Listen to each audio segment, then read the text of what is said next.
So I do have some remarks. I'm going to use a PowerPoint and share that in a moment. But I hope this will also be interactive. I'm going to ask you to experiment with one particular social media tool and talk about the ways in which I feel that democratizes participation and increases student engagement, and also helps us as teachers get a more accurate insight into what's going on in our students' heads. And I think finding ways to enter into our students' experiences is really at the core of my own approach to teaching. I don't really see how we can teach well without regular information about what students are learning, but particularly how they're experiencing that learning. And that really is at the heart of assessment, I think, as a formative and responsive process. It's not something that you wait until the end of the semester to do and then read through final projects. I think assessing student learning and assessing teacher impact is something that has to be built in on a weekly, on a daily, on a monthly basis as much as is possible. So I'm going to talk about that. And then we're going to move to some Q&A.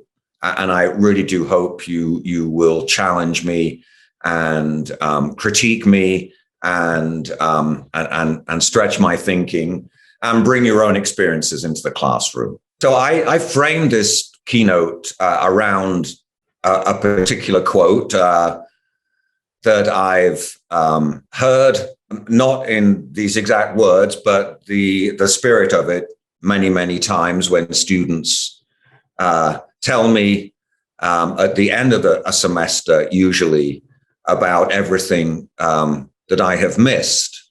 And for me as a teacher, one of my challenges is always, how do I get information from students to be given to me honestly earlier on in a semester? This is a tool I use a lot to try and build relationships early on, to encourage students to be more open and honest with me. It's from George Ella Lyon's Where I Am poem. I'm sure a lot of you use this. And typically at the beginning of a course, before people show up, I'll send them a series of prompts in which I ask them to respond to things like I am from, the sound of, the smell of, the taste of, the idea of. There are multiple others that you can use. And when I respond to those prompts, I'm drawn back to my childhood in England and Liverpool, brought up in a very working class part of Liverpool called Bootle. And that identity has never left me. And so throughout my whole career, I've been, in a sense, performing like an imposter, a false role of being an academic, when really in my head, I'm just a boy from Bootle. So if you're looking for a way to get students engaged early on and you don't use this already, have a look at the I Am From poem. I also wanted to say at the outset that my website is open. I've put this PowerPoint up there. So if at a later date, go back and try and remember whatever I was saying, just go to stephenbrookfield.com and click on the resources link, and it will take you to a lot of different PowerPoints and also PDF files. And right now, this PowerPoint is the first one that is listed up there. And please, if you find something that's relevant or helpful to you on my website, steal it, use it. You don't need to ask my permission. Everything is up there for free download. I mean, I learn by plundering and stealing. Those are very masculinist terms, I guess, but I learn from borrowing from people.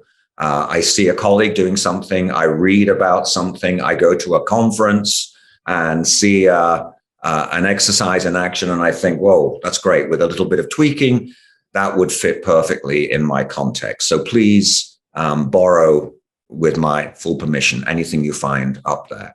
I often think that who I really am as a teacher is most strongly influenced by who I am as a learner. And there are two things that are key to my teaching. The first is my history of academic mediocrity. I have never done well in formal schooling, and I do have a doctorate, but that doctorate was a hard-won qualification. I failed to get into university from high school, eventually managed to get into a local college of technology. It was running an interdisciplinary bachelor's degree, and they were desperate for people. And I think basically if you could find the interview room on the day of the interview, you were in. So, but I did not do well, graduated well in the bottom half of my class. Really wanted to keep going as a student because I loved being a student. It was a party, to be quite honest. I was the music reporter for the college magazine, and that's where most of my energy went, going to gigs and interviewing musicians. But all the master's degree programs I applied for turned me down. Eventually, I called up the department secretary of one of them and pleaded my case that really you couldn't judge who I am from paper exam scores. And she took pity on me and arranged an interview with the professor of the department. I thought, how am I going to get into a department that's already turned me down? And what I did was a little bit of political manipulation, to be quite honest. I found out about this guy. This was well before the internet. I got one of his books. I found out that he had an unreasoned dislike of a particular theorist. So as soon as I got in the interview room and he asked me, what have you been reading lately? I mentioned this theorist and talked about how asinine I thought it was that this guy was taken seriously. And so shamelessly worked my way onto a master's program. Unfortunately, at the end, I had to take an exam and I failed my master's exam. And the only way I was given the degree was because the committee said, we'll give you 6 weeks in the summer to write a special paper. And if that's good enough, you won't get any help from us. But if it's good enough, it will outweigh your exam failure. And for me, as someone who works much better outside of closed room examinations, if I'm in control of my pacing and my direction, I flourish. So I was able to get the exam. And so all that has meant that throughout my teaching career, I have a strong sympathy for letting students demonstrate to me the ways in which they're learning. I'm always trying to fight against imposed rubrics that typically accreditation agencies are looking for, and seeing if I can sneakily, subversively broaden student-centered assessment measures. The other thing that's really influenced me has been thinking about teacher power and teacher impact. And when I eventually got into a doctoral program in England, it was very different from at least the ones I've taught in the States and in Canada. Essentially, you just convince your supervisor you have a good idea. And if she or he agrees, then they will take you on. And for 3 years, you meet once every couple of weeks. You talk about where you are, go away, do some more work, come back, have another chat. And at the end of 3 years, he took me to lunch with the external examiner and said, well, obviously you've passed at the beginning of the lunch, so let's not worry about that. We just want to talk about what we found interesting. So very stress less. But the first meeting we had, and this is a dynamic that repeated itself many times, he posed problems for me. He put what some might call roadblocks in my way. At our first meeting, he said, your methodology is fundamentally misconceived. It does not address the question. This question needs a complete shift in methodology. And so I had to change my whole way of going about my dissertation. And then that happened many, many times. He pointed out where I was really in error. He raised questions for me that were very inconvenient for me, because now I had to think about them and deal with them. But every time he did that, I had the sense that he was doing it in my own best interests, that he wasn't doing it to make me jump through hoops or to assert his power in some kind of arbitrary way. He was doing it because he literally had my best interests at heart. So I really studied that as a doctoral student and tried to work out what constituted his ethical use of his power, the way in which he really acted as an authoritative ally, which is an idea that really appeals to me in terms of how teachers function to students.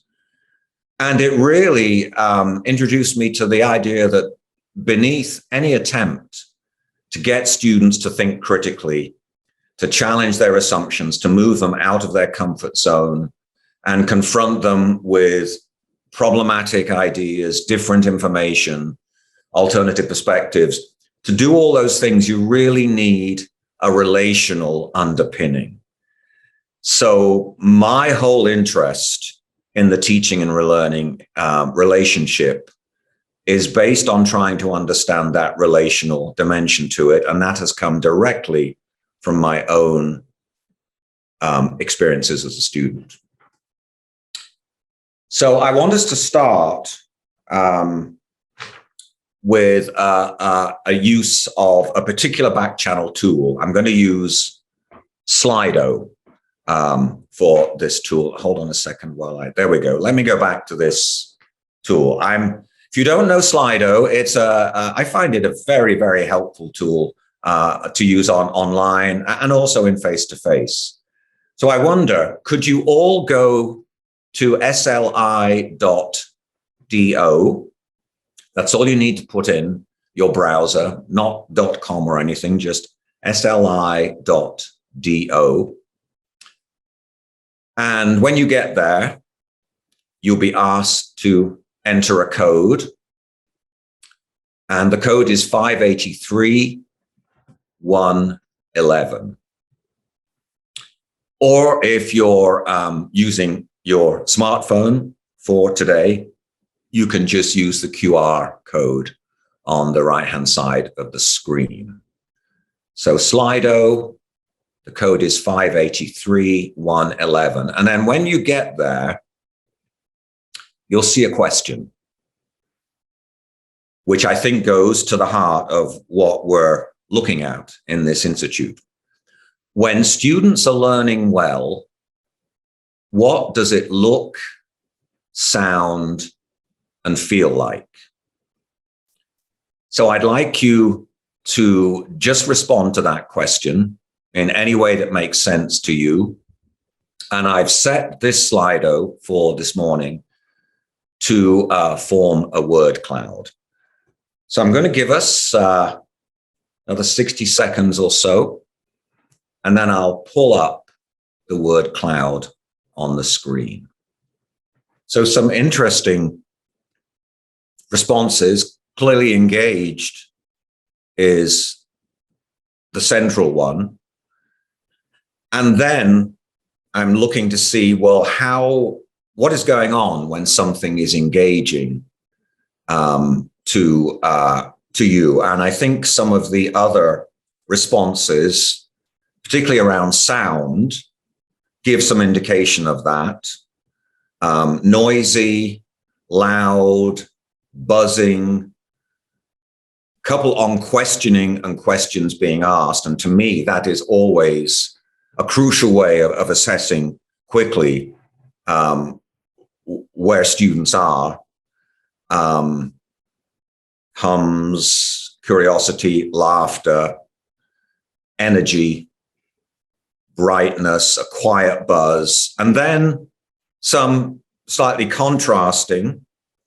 It's silent, it's relaxed, and for me, I see silent and raw in an interesting juxtaposition there, because one of the things that I have spent my career trying to move past is my belief that only if speaking or sound is going on is there anything significant happening.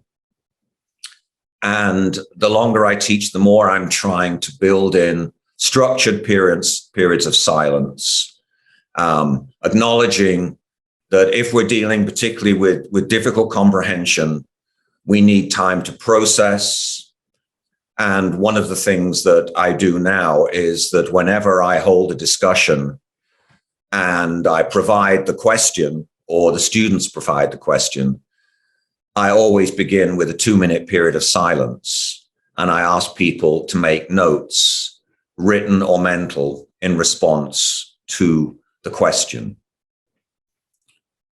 So thank you for doing that.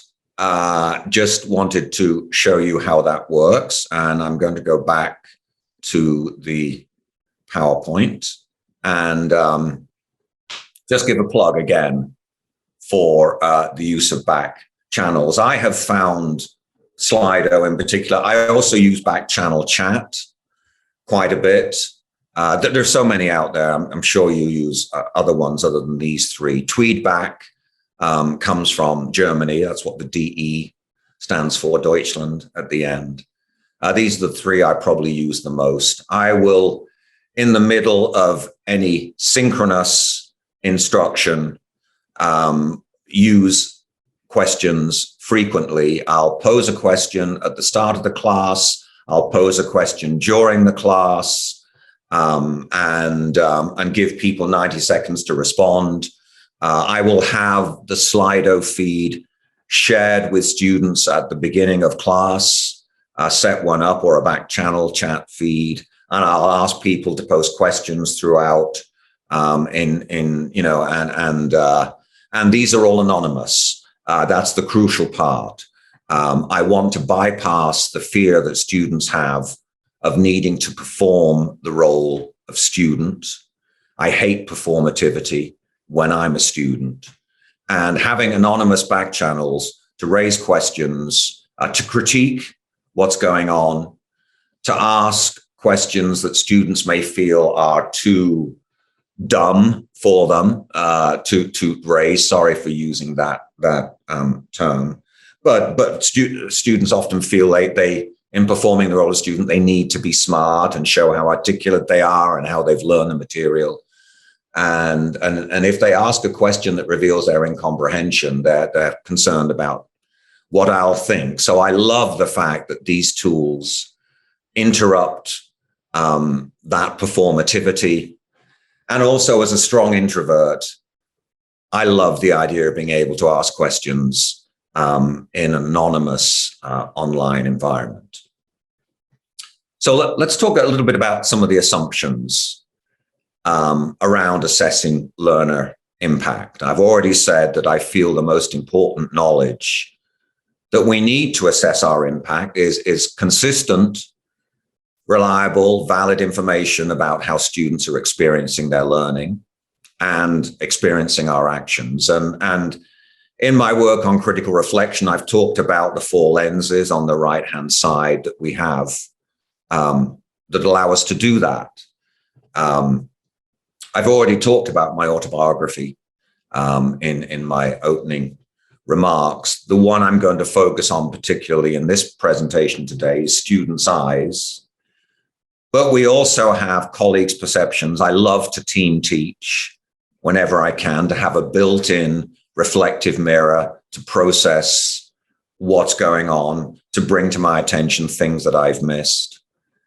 And I love to read theory that pertains to whatever dynamic that I'm exploring. And recently I've been very interested in teaching about white supremacy, and as a white man teaching about white supremacy, I have found so much theoretical material that has helped me understand that essentially often contradictory project.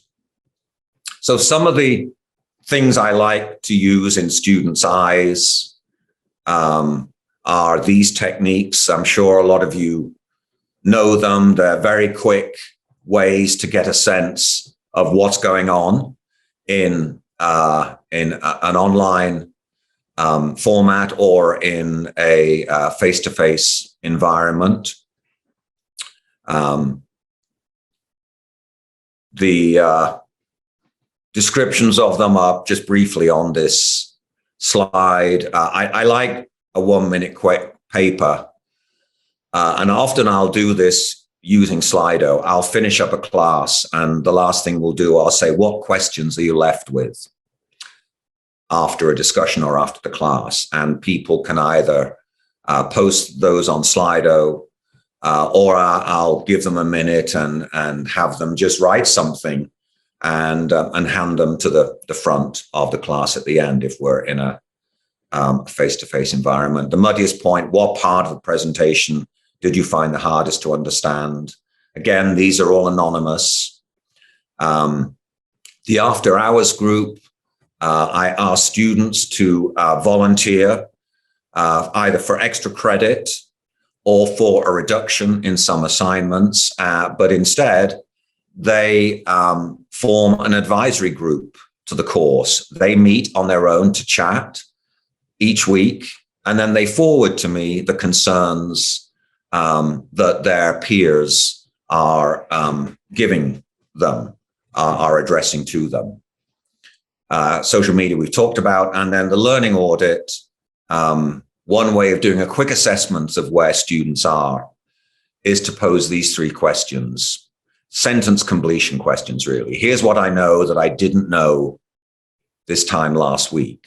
Here's what I can do that I couldn't do this time last week, or here's what I could teach someone else to know or do that I couldn't teach them this time last week. And I found that using that learning audit on a weekly basis helps deal with a problem that sometimes emerges where students say, I'm not really learning anything in this class. Well, if you do the audit, you get these small incremental accretions of little things students learn each week, and then they can go back and review them. And oftentimes at the end of a semester, I'll say, would you review your learning audits and give me some of the main themes or highlights that came out in that? So the other thing I like to use, I've talked a lot about in different parts of my writing, is a once a week critical incident questionnaire where I ask students 5 questions about the class that week. I do this online. And I also do this, when I do this online, I use an anonymous tool, and I kind of ask an omnibus question involving all these 5 sub-questions, and then students respond anonymously. If I'm face-to-face, I'll often hand out forms that you can download directly from my homepage and just get people to fill them out anonymously, and then I take them away and read through the responses. And I come back to the class and give a frequency analysis of the main themes that came out. And if basically the feedback is things are going well and there's nothing particularly contradictory, then this takes very little time. But if there are serious problems, these will come out very, very early on the CIQ, Critical Incident Questionnaire, and I can address them with the class and deal with them before they get out of control. And oftentimes I'll get students saying things like, well, enough with the critical thinking, just give me the answer. And that's when I have to say, sorry, that's not going to happen. But I have to rebuild my case for teaching the way that I do and reaffirm my rationale. And also, if the results have taught me new things about the group I'm working with. If they have encouraged me to make changes, I'll obviously disclose all that and talk about why these things are happening. So 2 things that I've learned, just to quickly divert here from techniques. In thousands or hundreds, I guess probably thousands of CIQs over the years are these: that power is always present in multiple forms in any kind of instructional exchange, online, face-to-face, small seminar, a large auditorium, class. Power is always there. Power relationships between students, power relationships between students and myself.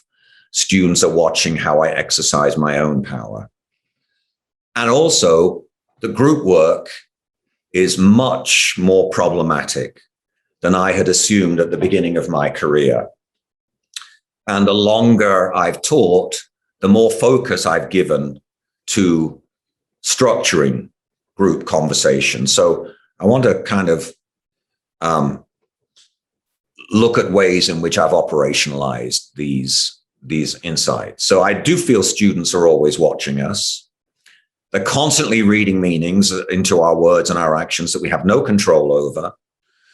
We can never really be a fly on the wall, even if we're not saying anything in a discussion, even if the only thing that we do is speak an opening question.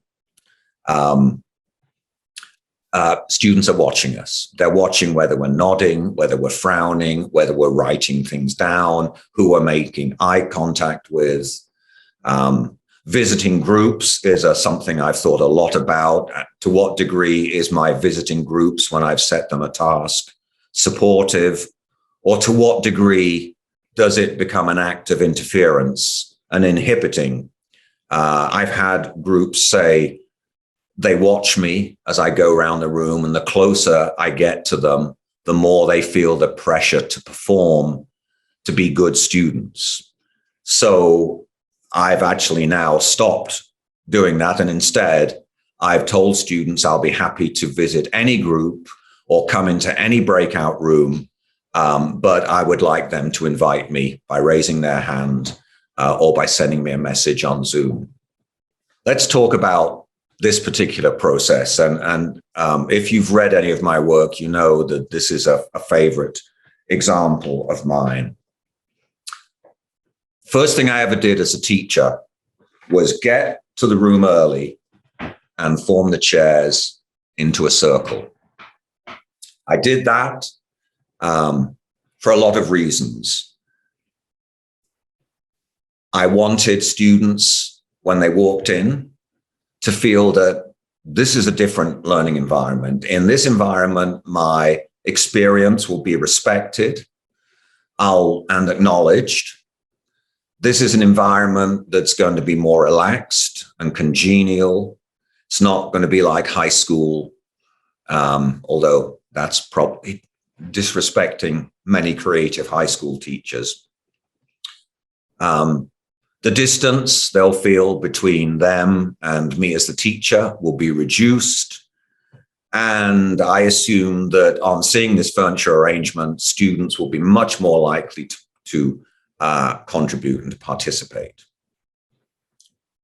Then, about 30 years ago, I started following my own advice and regularly using a range of different tools to find out how students were experiencing my classroom. And to my surprise, I learned that for a lot of students, particularly those who are first generation, those whose racial identity, or there is something about the way they present themselves, the way they sound, the way they look, that they feel marks them out as different. For them, the circle is an arena of surveillance. And they would say to me, I feel when I come into a room and there's a circle, that everybody can now see me, everybody can hear me, everyone will notice my mistakes. And it's a deeply discomforting experience, because anything that I feel marks me out as different is now enhanced and increased. So it's alienating. Plus, I feel like the circle is sending an implicit message that I have to speak. And I feel like I'm being coerced into speech before you as the teacher have earned a right to do that, which is a very, very powerful insight for me.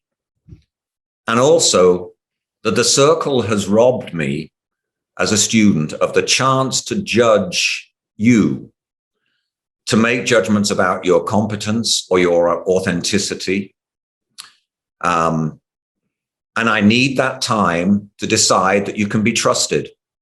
And you've robbed me of that by coercing me into this circular arrangement. Why can't you just let me sit at the back and process what's going on? And then when I'm ready, I'll move into the circle. So these really hit me very hard. And I thought about my own experiences as a student in graduate school when I would go into a class, see the chairs in a circle and think, oh my God, the circle. Now I'm going to have to share my ignorance with strangers.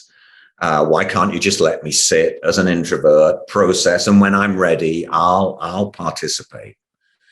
Don't coerce this.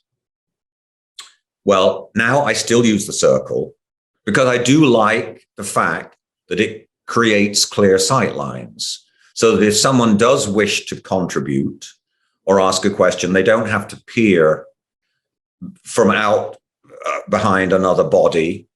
They don't have to see backs in front of them while they're speaking. They can make eye contact easily with everyone. But I always say, just because we're in a circle, you don't have to speak. You have the right to silence. I won't assume that those of you who are quiet are less diligent or intelligent. I'll just assume that that's the way that you learn.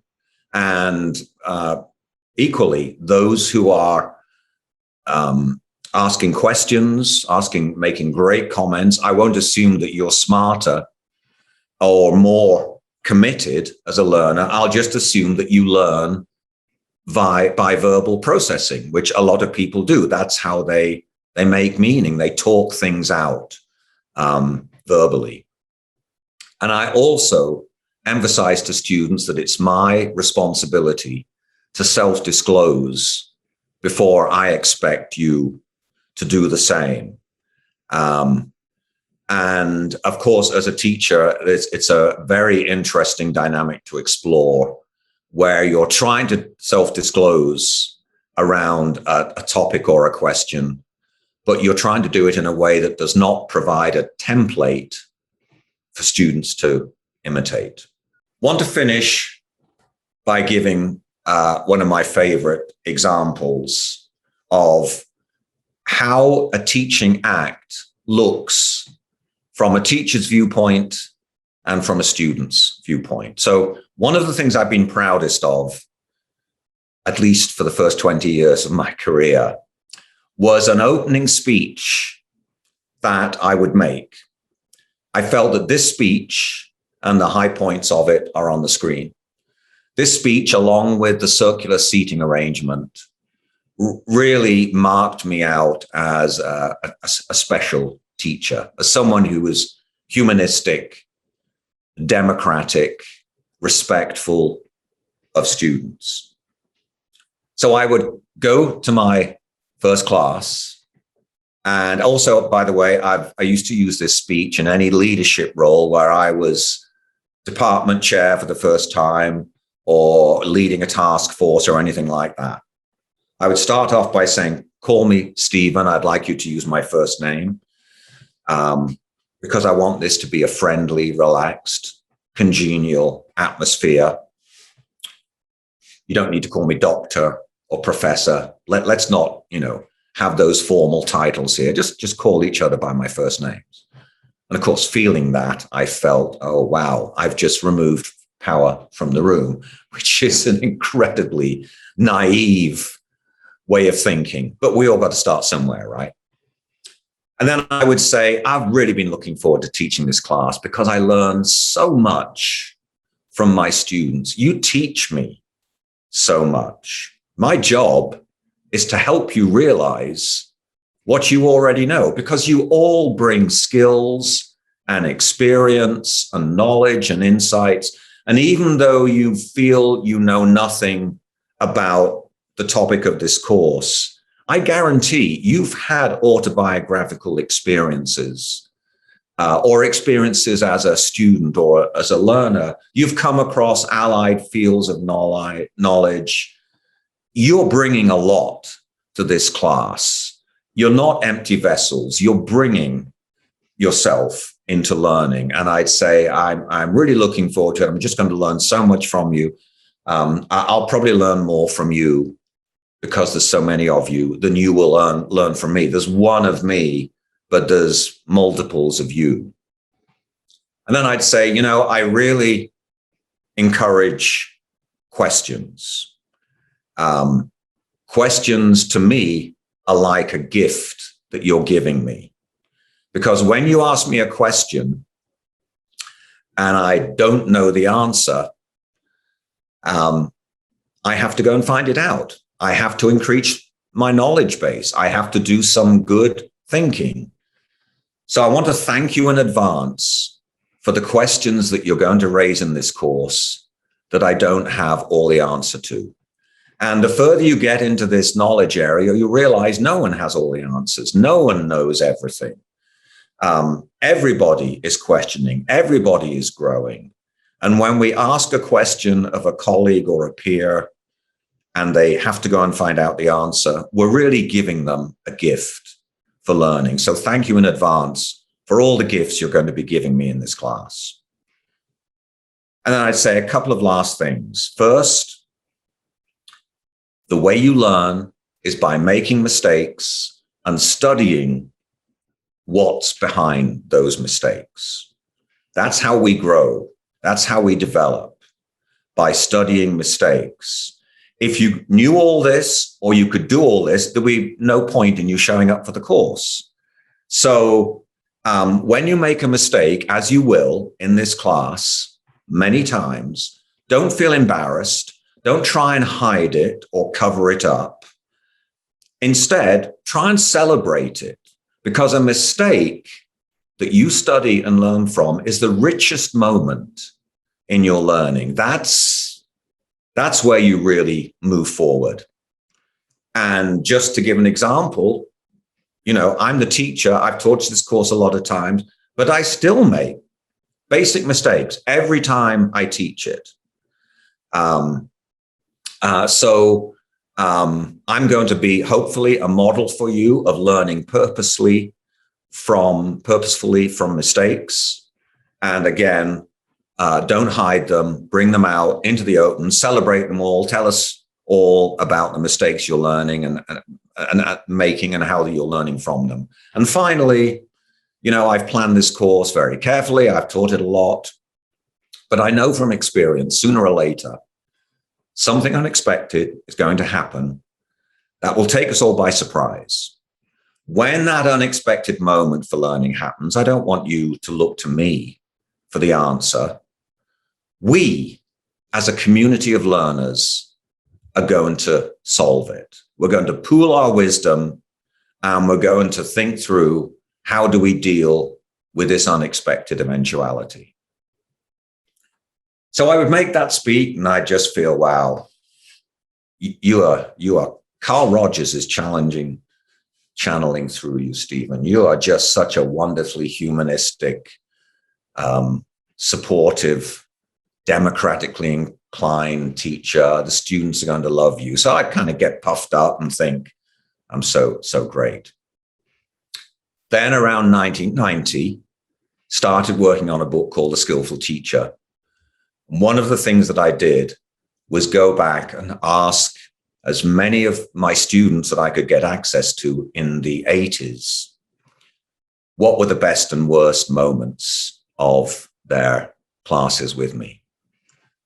And so many students said, the worst was the first class when you made a speech that created panic in me and made me wonder if in the break I could get down to the registrar's office and register for another section if it was being taught, or withdraw from the class and quickly transfer to another thing where I was going to actually learn something. Now, this was staggering to me. So I obviously asked, why did you feel that? And they say, well, you came in apologizing for who you were and lying to us, because you told us things that we knew were not true, like that you would learn more from us than we would learn from you. We knew that was a lie. And on the slim chance that it was actually true, one student said, I felt like asking you to pay half my tuition, because if you were doing as much learning from me as I was doing from you, shouldn't you contribute? Shouldn't you pay me something for everything you're benefiting from me, from exploiting my labor? So I remember that comment. And they said, you just kind of seemed psychologically very needy. You talked about all these mistakes you made. So we got the sense that you're not very good at what you did. So you were a psychologically needy incompetent that now we're going to be saddled with. You told us that you wouldn't know the answers to questions that we raised, that you had a history of making mistakes, that if you ran into problems, we should be the ones who solved the problems for you. So they said this just created a lot of unnecessary anxiety in us. This wasn't a universal response. It really seemed, though, to be very prominent in classes that had never worked with me, had had no contact with me, and where we were strangers to each other.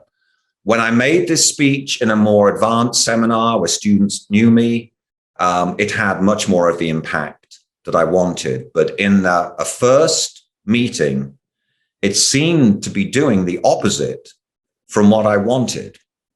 So now, when I'm going to a first class or thinking through what I want to say, I always have this image in mind. I imagine that instead of being the teacher getting ready to open the course, I'm a student, and I'm a student attending a class that fills me with terror. I am not an athletic kind of guy. My wife is very much my opposite in this regard. She gets great joy in the outdoors. And she's a necessary balance to me, because if she wasn't in my life, I would spend my time binging television or reading or playing music. Things that I have agreed to do is to go on a whitewater rafting course with her. So I imagine, what would I want to hear when I showed up for the first day of class and I'm standing by the river with the other students and we're waiting for our instructor? What would I want this instructor to say? So I picture myself, I don't know, out in Colorado or wherever, and the instructor comes out and she says, she's a wonderfully fit Amazonian, and I'm thinking, wow, she is, really knows her stuff. But then she says, welcome to Whitewater Rafting 101. I love teaching this class.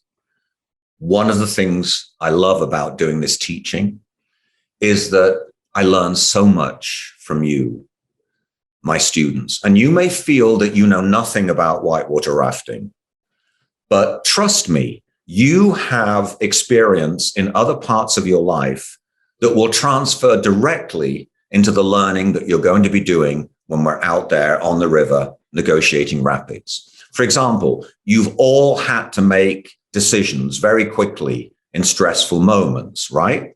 But you've had to do that hundreds of times in your life.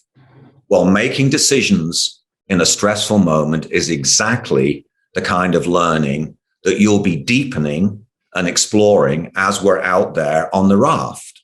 So you already know a lot. You've been well prepared to do this.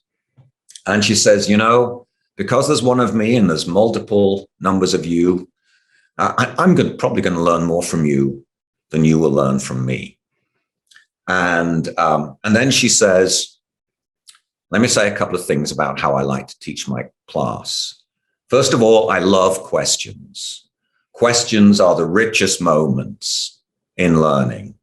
A good question that you don't know the answer to sets you off on a wonderful learning journey. So I want to thank you in advance for all the questions you're going to be asked me when we're out on the river that I won't know the answer to, because no one knows the answers to every question about whitewater rafting. But when you ask me a question that I don't know the answer to, you've given me the best gift for learning, and I commit to going out. And if I don't have the answer right then and there, I will let you know the answer by tomorrow. And then she says, another thing about learning is the importance of making mistakes. Mistakes really are the kind of key points, the levers in learning, the fulcrum in a learning dynamic. Because when you make a mistake and you analyze what lay behind it, that's how you grow and develop. That's how your knowledge base increases. That's how your skill level rises. So when you make a mistake out on the river, and you will make a lot of them, don't feel embarrassed. Don't try and hide it. Bring it out into the open. Let us all know about the mistake you've made so that we can learn along with you. We can share in the celebration that's happening as your knowledge and skills increase. And just to underscore what I mean, I often make mistakes. The last time I taught this class on this stretch of the river, I made 3 basic mistakes that really helped me be a better instructor this time round. And I'm sure I'm going to make more basic mistakes with you that will help me be a better instructor for the next group. And then she finishes off by saying one last thing. I know as a teacher that although you can plan very thoughtfully, sooner or later, something unexpected is going to happen. When that unexpected moment happens on the river, I don't want you to look to me for the answer, because you all bring such rich experience. So when we have a problem, we, as a learning community, are going to pool our wisdom, and that's how we're going to come up with the answers to unexpected problems. Pooling our wisdom, sifting through our collective experiences, and coming to some good resolution and guide for action. So if she says that, of course, I'm going to retreat to the safety of the forest or wherever I am, because the last thing that I need is to feel I'm being led by an instructor who has a history of making mistakes and who won't be able to answer my questions and who is asking me to deal with problems that are going to arise. So this has been very, very influential on me, thinking about this dynamic of how you create relatability and trust and credibility at the outset. And it all comes from polling my students, as I say, over a period of several years, almost a decade, and asking them to talk about the best and worst experiences in my classroom.